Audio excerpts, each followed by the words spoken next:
Welcome to our channel. Today we how to connect Drupal webhooks to automate notifications, beginner guide step by step clearly.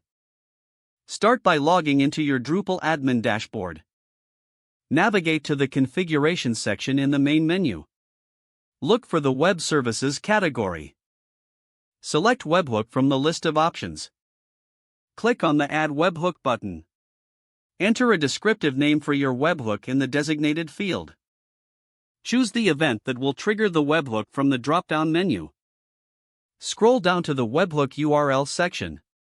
Input the URL where you want the notifications to be sent. Set the HTTP method to post.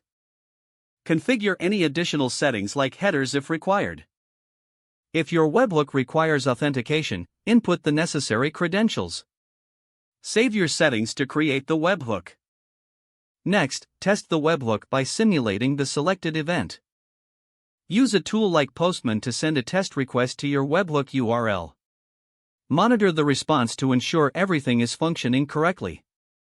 If necessary, adjust your settings based on the test response. Now, check your receiving application to verify it received the notification. Document your webhook configuration for future reference. Repeat these steps if you need to add additional webhooks for different events.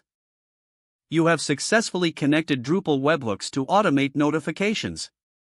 If the page does not load, refresh the browser or try again in a private or incognito window. Make sure you are using the correct email address, then retype it carefully to avoid small typos. If your password is not accepted, use the reset option and create a new strong password you can remember. Check your spam folder for verification or security emails, then complete any requested confirmation steps. Enable two-factor authentication if available to improve account security and reduce unauthorized access risk.